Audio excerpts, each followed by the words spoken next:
성도 여러분, 그리고 교사 여러분, 함께 이렇게 은혜 나눌 수 있어서 감사합니다. 또 귀한 자리에 불러주셔서 감사합니다. 우리 함께 한 하나님께 예배드리고 또 한 성도가 되어서 함께 예배를 드립니다. 혼자 드리는 게 아니죠. 옆에 있는 분이랑 우리 잠깐 인사하고 시작했으면 좋겠는데요. 표정 좀 펴시고요. 네, 좀 상당히 심각하신데, 자, 옆에 있는 분이랑 이렇게 인사하겠습니다. 잘 오셨습니다. 네. 한 가지만 더 인사를 했으면 좋겠습니다. 제 목소리가 모노톤이거든요. 조용합니다. 근데 지금 이 시간에 그분이 종종 오세요. 그래서 옆에 있는 분 손을 꼭 잡고 깨어 있으세요. 이렇게 인사하겠습니다. 네,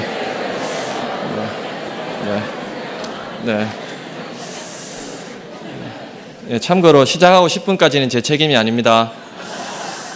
네. 오늘 교사 은신 예배인데요. 3살 신앙 여든 간다 물음표 라는 제목으로 말씀을 나누려고 합니다. 3살 버릇 여든 간다 들어보셨죠? 안 들어보셨나요? 들어보셨죠?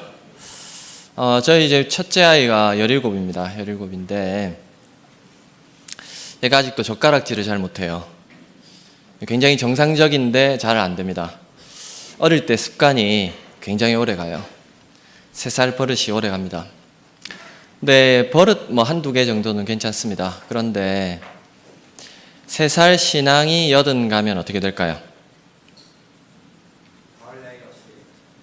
좋습니까? 질문을 뒤집어서 3살 신앙이 여든 갈 수 있을까요? 없을까요? 제가 복잡한 질문 드린 거 아니죠? 그죠? 네, 갈 수 있을까요? 없을까요? 여기서 좀 갈리네요. 정답부터 말씀드리면 사람마다 다릅니다. 사람에 따라 좀 다른데 대부분 잘 안 가요. 만일에 그랬다면 지금부터 20년 전, 10년 전 그 많던 아이들이 다 여기 있겠죠. 근데 이제 그렇지 않기 때문에 교회들마다 지금 어려운 겁니다. 근데 오늘 성경을 보면 어떻게 하면 3살 신앙이 여든 갈 수 있는지를 우리에게 2가지 정도로 가르쳐 줍니다. 그것에 대해 좀 생각하면서 교사 선생님들과 함께 좀 고민하는 시간을 좀 가지려고 합니다. 어떻게 하면 3살 신앙이 여든 갈 수 있을까요? 첫 번째는 신앙을 함께 훈련하면 여든까지 갈 수 있습니다. 어떻게 하면 된다고요? 이래가지고는 안 돼요. 신앙을 함께 훈련하면 여든까지 갈 수 있습니다. 한번 옆에 있는 분이랑 서로 한번 해보겠습니다. 신앙을 함께 훈련하면 여든까지 갈 수 있습니다. 오늘 우리가 읽은 성경을 한번 읽어보도록 하겠습니다. 다시 한번 읽겠습니다. 자, 시작. 마땅히 행할 길을 아이에게 가르치라. 그리하면 늙어도 그것을 떠나지 아니하리라. 여기서 마땅히 행할 길, in the way he should go, 영어로 말하면 당연히 가야 할 길, 신앙의 길을 말합니다.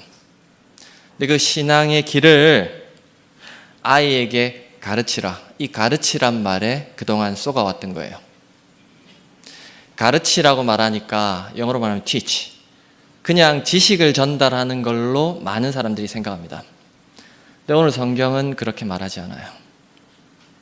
이때 가르치라 이 말이 원래 히브리어로 보면 하노크, 명령형으로 되어 있는데 모든 성경이 이렇게 번역되어 있습니다. train up, 훈련시켜라 이렇게 되어 있습니다.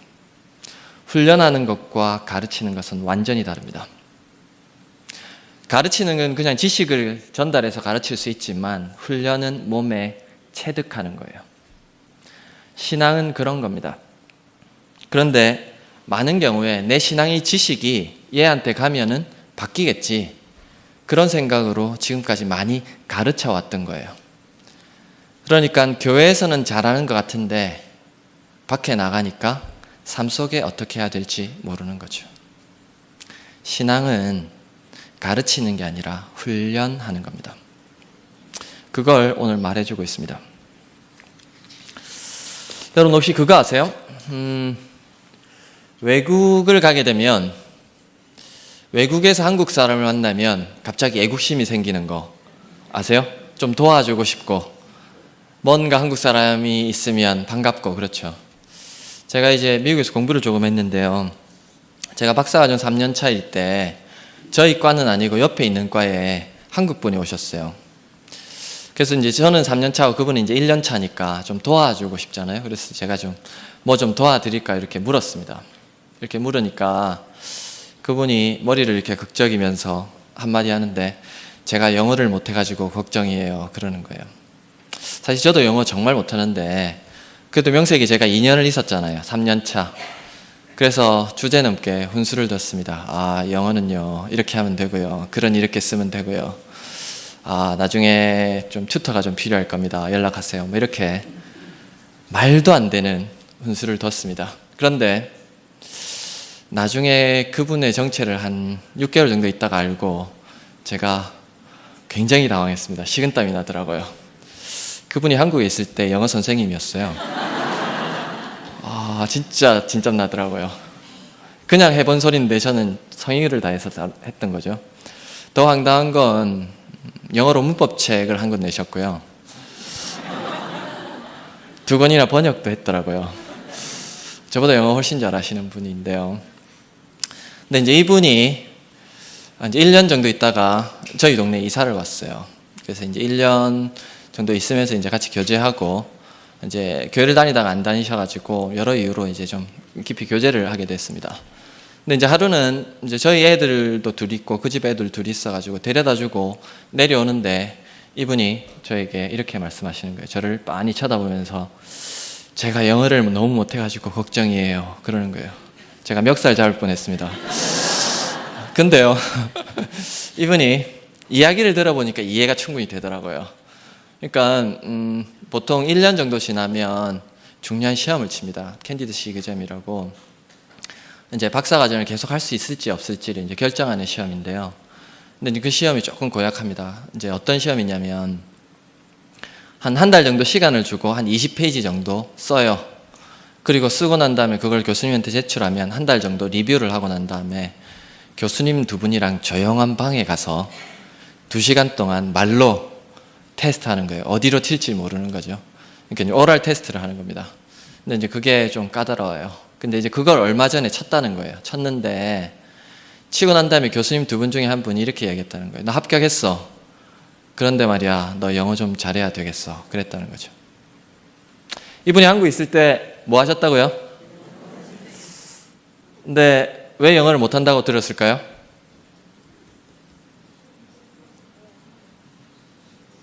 네, 제가 질문 드린 겁니다. 네, 왜 못한다고 했을까요? 영어 잘하시죠, 이분? 문법책도 냈으니까. 뭐가 안 될까요? 문법도 되고 쓰기도 되고 읽기도 되고 듣기도 되는데 말하는 게 안 되는 거예요. 말하는 게.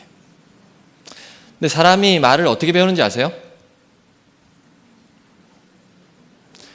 애들 보면 엄청나게 들어요. 처음에. 그 다음에는 따라 말해요. 엄마, 아빠 이렇게 말해요. 그 다음에는 읽고 맨 마지막에 써요. 근데 이제 그분이 저보다는 좀 어린데 제가 이제 학력고사 세대인데 저희 세대는 영어를 어떻게 배웠죠? 제일 처음에 쓰고 그 다음에 읽고 한 번씩 듣고 말하는 걸 한 번도 안 해본 거예요. 말을 거꾸로 배운 겁니다. 그러니까 선생님이라고 해서 영어 선생님이라고 해서 용 빼는 재주가 있는 게 아니에요. 무슨 얘기냐면 제가 왜 이야기를 하냐면요. 신앙교육이 그런 겁니다. 언어를 생활 속에 배워야 자연스럽듯 신앙은 생활 속에서 훈련해야 자연스러운 겁니다. 그걸 오늘 말하고 있는 거예요. 마땅히 행할 길은 그냥 교실 안에서만 이거야 가르친다고 되는 게 아니라 삶 속에서 보고 배우고 하는 걸 같이 해보고 배우고 훈련하면서 배우는 게 신앙교육이에요. 근데 많은 경우에 지금까지 신앙교육을 지식으로 가르친 거예요. 성경교사는 암송은 잘하는데 실제로 기도해야 될 때 기도할 줄을 모르는 거예요. 실제로 문제에 부딪혔을 때 어떻게 해야 될지를 모르는 거예요. 그 이유는 생활 속에서 훈련해보지 않았기 때문에요. 예, 말씀드렸죠. 지금 시작한 지 한 10분도 안 됐는데 벌써 오시잖아요. 근데 지금 여러분 기억하셔야 되는데 여기 선생님들 많이 계신데요. 지식의 사람을 바꾸는 게 아닙니다. 지식이 기초가 되지만 지식이 사람을 바꾸는 게 아니에요. 지식이 기초가 되지만 자기 삶 속에 직접 부딪혀봐야 그게 삶의 지혜가 되고 신앙의 훈련이 되는 겁니다. 그래서 오늘 본문 우리에게 훈련시켜라 그렇게 말합니다. 여러분, 사람이 하나의 습관을 고치는데 얼마나 많은 노력이 필요한지 아세요? 애들에게 너 이거 고쳐 이러면 애들이 어떤 반응을 보이죠? 엄마가 너 이거 좀 제발 좀 고쳐 그러면 애가 그 이야기를 딱 듣자마자 맞아요 엄마 제가 잘못했네요 제가 고칠게요. 그런 애들은 별로 없어요. 거의 대부분의 애들은 고치라고 그렇게 해도 잘 안 고쳐져요. 저희 집에 이제 둘째 녀석이 15인데요. 얘가 지금도 조금 버릇이 있는데 이제 거의 다 고쳤는데 좀 안 좋은 버릇이 있어요. 그게 뭐냐면 얘는 손톱깎이가 따로 필요 없어요. 어떻게 되는지 아시겠죠? 예, 이 다 물어요. 그래가지고 없애요. 그러니까 이제 엄마가 보다 안 되니까 고쳐라 안 돼요. 고치는 게 좋은지 알까요 모를까요? 알아요. 근데 안 돼요. 아는 것 가지고는 안 돼요. 그래서 엄마가 훈련을 시켰습니다. 특단의 조치를 취했어요. 그래서 거의 고쳤습니다. 남자인데 어떻게 고쳤을까요? 엄마가 고치라 안 고쳐지니까 도저히 안 되니까 일로 와 해가지고 그 손에다가 매니큐어를 칠해줬어요. 한 번만 칠해준 게 아니고 여러 번. 그러니까 애가 냄새 맡고 보고 고쳐야 되겠다. 겨우 고쳤어요. 안 좋은 습관 하나도 그런 노력이 필요합니다. 고치려면. 신앙의 좋은 습관과 태도 굉장한 노력이 필요합니다. 예배 드리는 거 훈련이 필요합니다. 기도하는 거 굉장한 노력과 훈련이 필요해요. 그래서 연습하라고 말하는 겁니다. 바울이 믿음의 아들 디모데에게 디모데전서 4장 7절에 이렇게 말해요. 경건에 이르도록 내 자신을 연단하라. 예전 성경에 보면 연습하라 이렇게 되어 있어요. 훈련해야 됩니다. 신앙의 나쁜 습관 같아도 성품 고치는 데 훈련이 필요합니다. 연습이 필요해요. 좋은 습관 같아도 엄청난 노력이 필요합니다. 여러분, 애들이 걸음마 하는 거 보셨어요?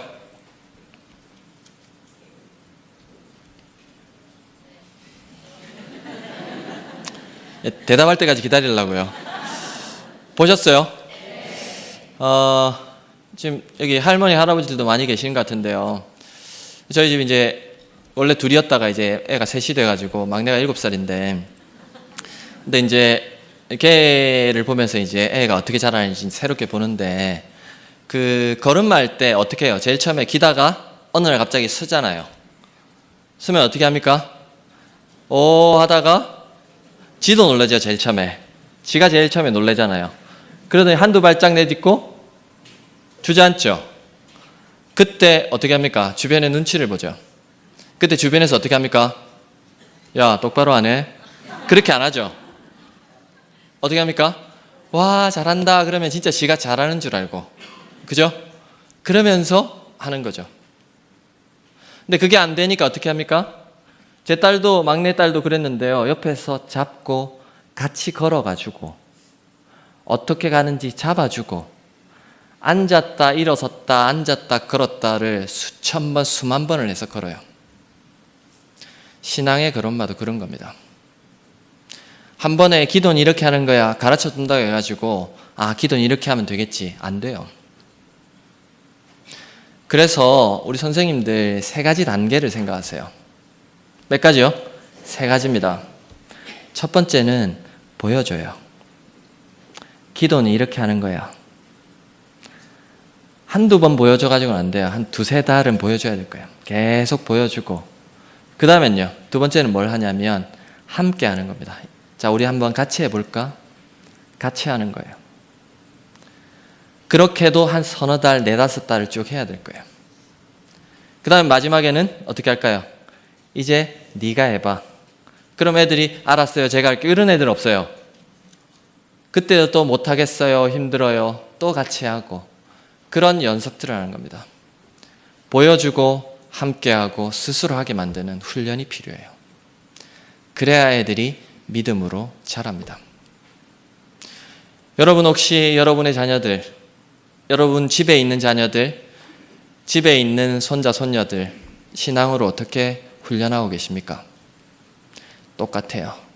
수없이 보여주고 수없이 같이 하고 그리고 혼자 할 수 있도록 격려해주고 그렇게 하지 않으면 훈련이 되지 않습니다.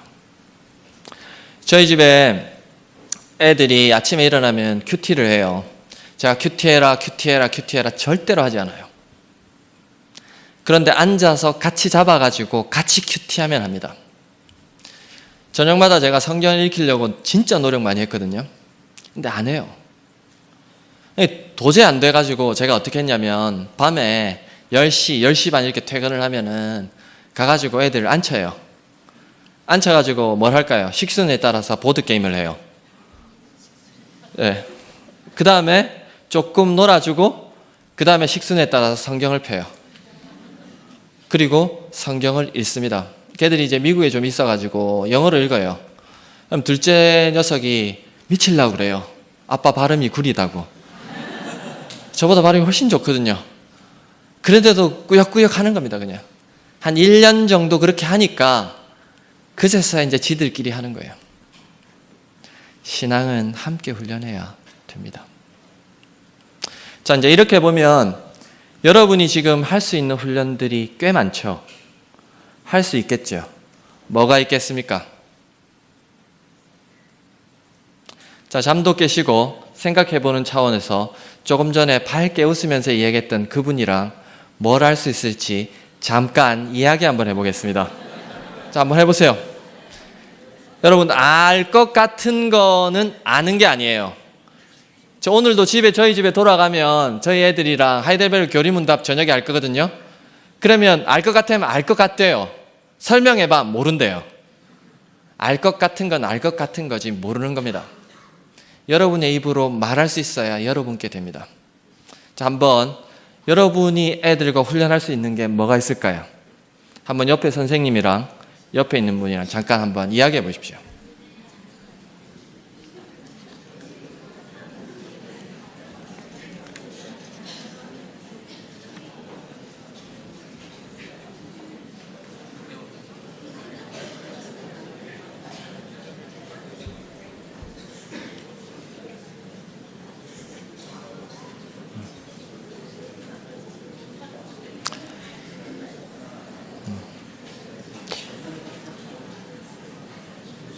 자, 하시는 분은 하시는데 안 하시네요, 대부분은. 좀 어색하시죠? 네, 저도 어색합니다. 저희 첫째가 교회에서 하는 성경 암송 프로젝트를 재작년에 했습니다. 그때 중학교 3학년 때였는데요. 그때 이제 성경 암송 69절을 교회에서 암송을 시켜가지고 암송을 하면서 말씀 묵상하는 걸 훈련했습니다.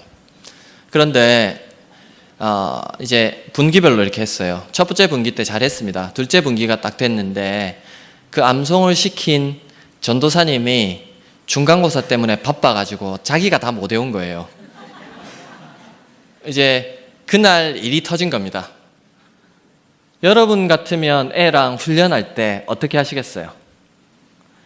많은 부모님들이나 선생님들이 쓰는 패착, 실수가 있습니다. 잘못이 있어요. 그럴 때 자기는 다 외운 듯이 이렇게 컨닝해 가면서 외우라고 해요. 자기는 안 하면서. 애들이 모를까요? 다 압니다. 근데 감사하게도 그 전도사님이 어떻게 했냐면 대회를 하기 전에 딱 올라와가지고 고회한 거예요. 얘들아 미안하다. 전사님이 너무 바빠가지고 못 외웠어. 그러니까 애들이 와! 막 난리가 났어요. 그래서 전사님이 여기까지 외웠어. 여기까지만 하는 거야. 그래서 그날 다 마치고 집에 애가 돌아왔어요.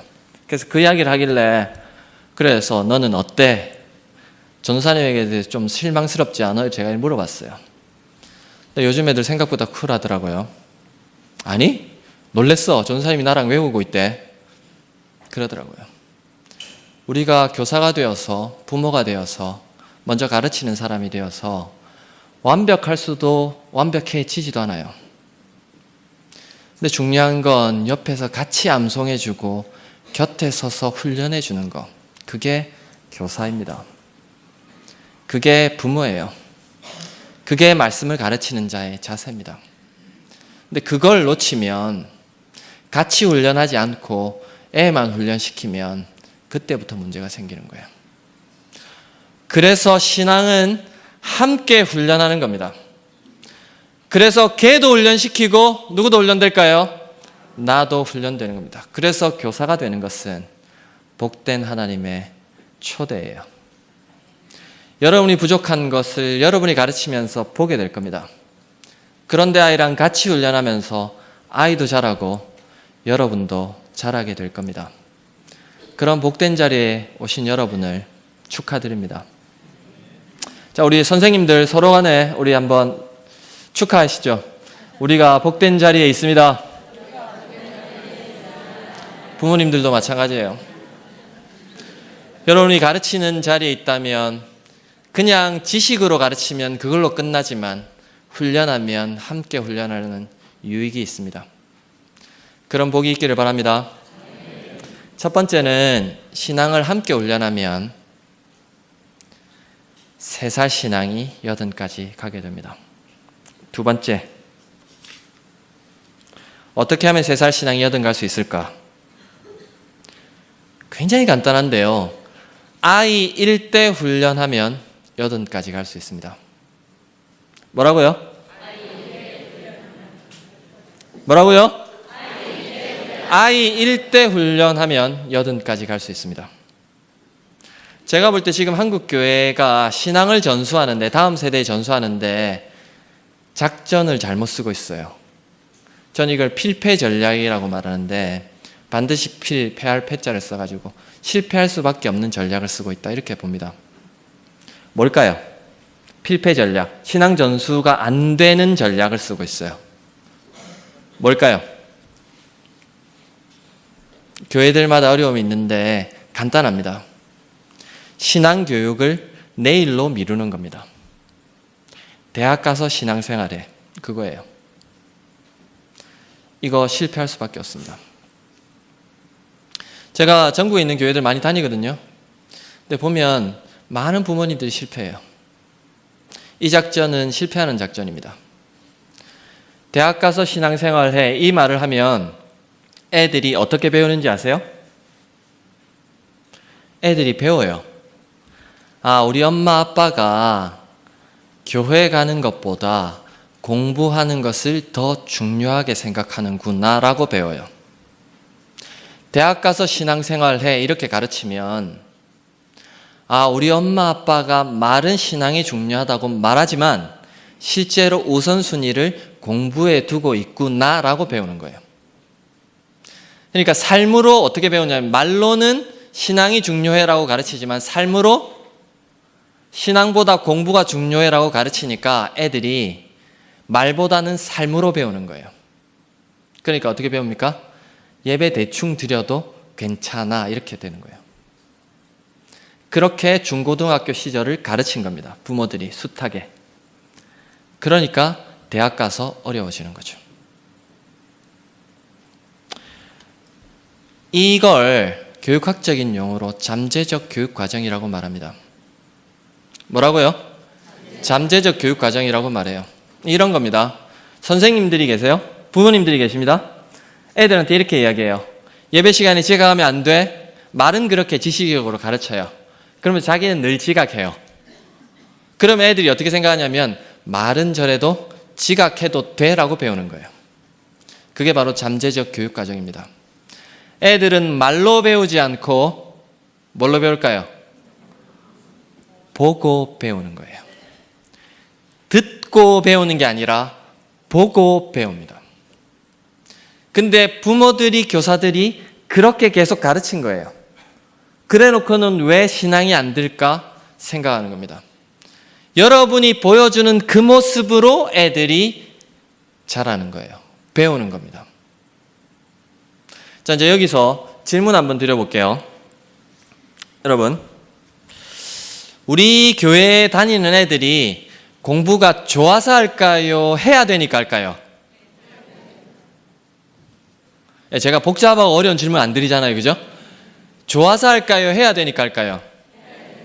일치가 되시네요. 이거는. 해야 되니까 한다. 무슨 말이냐면 엄마가 무서워서 하는 거예요. 어쩔 수 없이 하는 겁니다. 그런데 엄마가 평소에 이렇게 말하는 거예요. 대학 가서 신앙생활 해. 그럼 애가 어떻게 배운다고요? 우선순위가 공부에 있어. 이렇게 배운 거예요. 우선순위가 공부보다도 신앙생활이 밀리는 거예요. 교회 가는 게 밀리는 겁니다. 그런데 대학을 갔어요. 엄마 품을 딱 떠났는데 공부보다 우선순위에 밀리는 신앙을 쫓아갈까요? 아니면 엄마 품을 떠나는 순간 공부보다도 더 매력적인 여자친구, 남자친구 쫓아갈까요? 이건 너무 뻔한 논리예요. 근데 그걸 한국 교회가 계속 하고 있는 겁니다. 많은 부모들이 그 잘못된 전략을 쓰고 있는 거예요. 제가 이 이야기를 하니까 대구 쪽에 있을 때 어떤 나이 드신 선생님이 제 손을 꼭 잡고 펑펑 우시더라고요. 제가 주일학교 선생님인데 애들에게 신앙이 중요하다 가르쳤는데 정작 우리 애는 고등학교 가가지고 주일날 공부시켰다는 거예요. 근데 지금 신앙생활 안 하는데 목사님 어떻게 하면 좋을까요? 제가 속으로 말은 못했지만 이미 늦었습니다. 여러분, 그래서 아이일 때, 내 품에 있을 때, 내 말을 들을 때, 말귀를 알아들을 때 가르쳐야 되는 거예요. 그래서 오늘 성경은 마땅히 행할 길을 아이에게 가르쳐. 이때 아이는 말귀를 알아듣는 아이를 말해요. 아이일 때 가르쳐야 돼요. 내 품에 있을 때 가르쳐야 돼요. 근데 그게 지나고 나면 그때 이후로는 어려워지는 겁니다. 지금 제가 전국에 있는 교회들 다니는데 수많은 중직자들이 자신의 자녀들이 교회 안 다니는 것 때문에 고민하고 있어요. 근데 그 이유가 대부분이 다 가르쳐야 될 때 가르치지 않아서 그런 거예요. 더 우선순위가 뭔지를 가르쳐야 되는데 안 가르쳤기 때문에 그래요. 여러분, 아이들은 성경 공부 시간에 선생님이 하는 말을 배우는 게 아니라 선생님이 보여주는 말씀에 대한 진지한 태도, 예배에 대한 바른 자세, 아이들에 대한 진심 어린 사랑, 그거 보고 배우는 거예요. 부모들에게도 그거 보고 배우는 거예요. 말로는 신앙생활이 중요하다고 말하지만 실제로는 공부에 우선순위를 두고 있는 그 부모들의 삶의 태도를 보면서 실제로는 공부가 더 중요하구나라고 배우고 예배를 등한시하게 되는 거예요. 자, 이렇게 보면 우리가 지금까지 어떻게 가르쳤는가가 우리 자녀들의 모습이 될 가능성이 굉장히 높습니다. 여기 할아버지 할머니들 많이 계신데요. 여러분의 자녀들은 이미 말을 잘 안 들을 거예요. 제가 팁을 하나를 드리면 미국에서도 비슷한 운동들이 나타나는데 미국의 부모들도 그렇게 했나 봐요. 자기 자식들은 안 믿어요. 그러니까 안 되니까 도저히 안 되니까 손자 손녀들 불러가지고 걔들에게 신앙을 가르치는 거예요. 그리고 걔들이 부모를 전도하는 거예요. 자기 자식들은 말을 안 듣는데 그 자식들은 그 자식의 자식들의 말은 또 듣더라고요. 그러니까 그렇게 하는 거예요. 여러분, 안 되면 그거라도 해야 됩니다. 아이일 때 가르치지 않으면 기회가 별로 없어요. 최근에 여러 통계들이 나옵니다. 대동소이한데 작게는 한 74%에서 75%에서 많게는 한 84% 정도까지 언제 예수님을 인격적으로 만났습니까? 이렇게 설문을 했는데 여러분처럼 이런 나이대에 물어봤어요. 통계적으로 평균 한 80%가 4살에서 14살 사이에 예수님 만났대요. 우리 나이로 말하면 16살. 중학교 정도까지 거의 80%가 회심 가능성이 있는 거예요. 그런데 많은 교회들이 그 이후에 20%의 올인을 하고 있어요. 더 중요한 80%를 놓치고. 그래서 주일학교가, 그래서 아이일 때 어리면 어릴수록 신앙교육하는 게 중요합니다. 그래서 여러분의 역할이 너무 중요한 거예요. 아이일 때 가르쳐야 됩니다. 자, 표정들이 좀 심각해지셨네요. 지금이라도 늦지 않았습니다. 여러분 주변을 한번 둘러보세요. 여러분 아이들을 보세요. 여러분 반의 자녀들을 보세요. 이제 그 아이들부터 해야 됩니다. 여러분의 손자, 손녀부터 해야 됩니다. 그렇지 않으면 기회가 없을 수 있습니다. 이제 마지막 질문을 제가 한번 드리겠습니다. 여러분, 저희 집에 수입이 들어오면요, 기본적인 생활비를 제외하고 누가 가장 많이 쓸까요? 네, 주관식은 좀 어려워하시니까 제가 객관식으로 드리겠습니다. 1번 제가, 2번 저희 집사람이, 3번 저희 애들이. 네, 몇 번일까요? 네, 이것도 동일이 되시네요. 네, 3번이거든요. 걔들이 우리 살림에 도움 하나 안 되거든요. 사고만 치지 뭐 별로 도움이 되지 않아요. 제가 이제 40대 중반인데 지금 나이대쯤 되면 애들이랑 같이 밥 먹어야 돼요. 그래야 반찬이 하나라도 더 나와요. 이제 그 정도거든요. 근데 애들 보면 살림에 도움이 하나도 안 돼요. 그런데도 걔들에게 돈 쓰는 거 아까워하지 않아요. 왜 그럴까요? 우리 집의 미래이기 때문에요. 근데 그걸 교회로 딱 가지고 오면 상황이 달라져요. 교회에서 주일학교나 아이들에게 돈 쓰는 걸 아까워합니다. 저희 교단 통계적으로 보면 제가 작년인가에 통계를 내봤는데 보통의 교육기관에 5% 써요. 5%. 전체 재정에. 본인들의 집에는 20%, 30%, 40% 막 쓰면서 그래놓고 변화가 있기를 바라요. 아이들이 많아지기를 바랍니다. 그건 여행을 바라는 것 같아요. 그러면 곤란합니다. 여러분의 집에서 하듯이 어떻게든 애들을 여기에서 불러서 신앙으로 가르치세요. 돈과 에너지와 사람과 모든 것을 다해서, 특별히 아이일 때. 그래야 그 아이들이 지금부터 50년, 100년이 지나도 그 아이들이 여기 지킬 거 아니에요. 그런 복이 우리 모두에게 있기를 바랍니다. 자, 이제 말을 맺겠습니다. 말을 맺겠습니다. 제 눈을 뜨시고요. 말을 맺겠습니다. 제가 태어나 보니까 제가 고신교단 소속인 거예요. 저희 부모님이 고신교단 교회에 개척을 하셔가지고 이제 장로님이신데 개척 멤버셨는데 제가 태어나 보니까 고신교단 소속이에요. 제가 신학대학원을 다른 대학원으로 가려고 했는데 저희 아버지가 딱 한마디 하셨습니다. 신웅아, 네가 다른 대학원을 가면 너와 내가 상관이 없다. 그래가지고 제가 고려 신학대학원을 갔거든요. 그렇게 철저하게 신앙교육을 제가 어릴 때 받았습니다. 제가 중학교 2학년, 3학년 때 예수님을 인격적으로 만났어요. 근데 교회에서, 집에서 철저하게 신앙교육 받았습니다. 저희 집에도 그렇고 룰이 있었는데 아프면 학교는 안 갈 수 있었어요. 근데 교회를 안 갔다 죽어요. 그래서 어쩔 수 없이 아무리 아파도 일단 도장은 찍고 집에 와야 돼요. 그렇게 교육을 받았습니다. 근데 이제 제 억양을 아시겠지만 제가 이제 남도에서 태어났는데요. 제가 있는 지역이 비교적 고등학교 입시가 좀 치열했습니다. 그래서 중학교 3학년 4월 정도 되었을 때였습니다. 근데 그때 학교 선생님이 이렇게 얘기하는 거예요. 이제 한 명도 열애 없이 모두가 일요일에도 나와서 공부하는 거야. 니네 공부해야 고등학교 가. 이렇게 된 거예요. 한번 고개를 들어 저를 보세요. 딱 봐도 공부 못하게 생겼잖아요. 그런 상황이었기 때문에 굉장히 어려웠어요.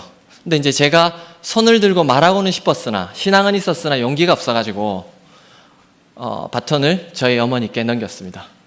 엄마, 학교에서 주일날도 오라 그래. 나는 안 가고 싶은데. 아, 그래?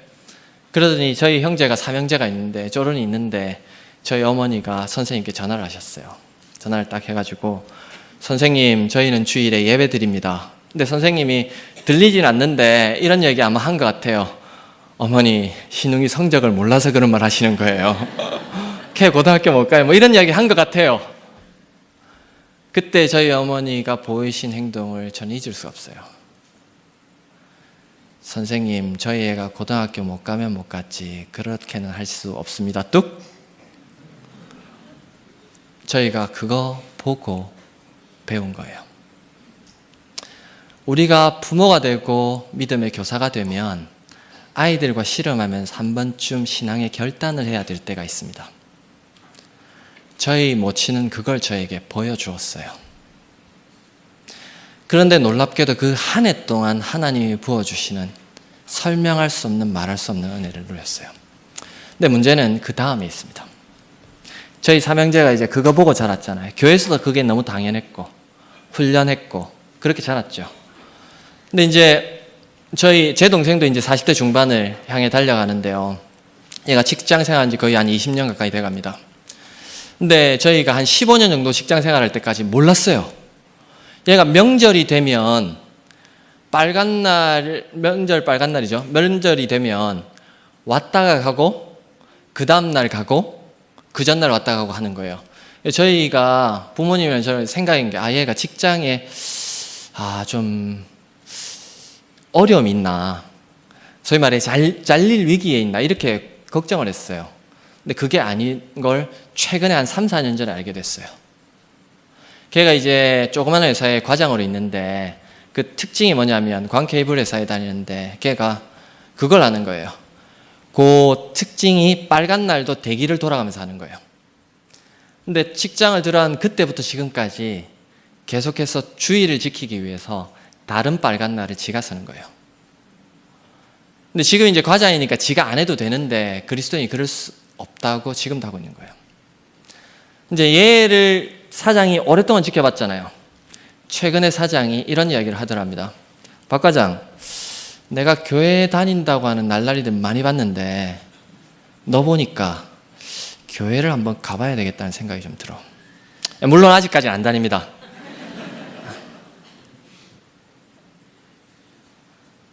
여러분, 제 동생이 왜 그렇게 할까요? 어릴 때 보고 배운 게 그거기 때문에 그래요. 교사로서, 부모로서 우리가 해줄 수 있는 게 그겁니다. 여러분이 중요한 신앙적인 결단을 보여줄 때, 같이 훈련할 때, 그때 아이들이 비로소 신앙이 무엇인지를 결단하고 따라하게 되어 있습니다. 가장 중요한 함께 예배 드리는 것부터 하세요. 그래야 그 아이들이 3살부터 훈련이 되어서 저처럼 40대, 50대, 60대가 되어도 끝까지 갑니다. 그런 복이 우리 모두에게 있기를 바랍니다.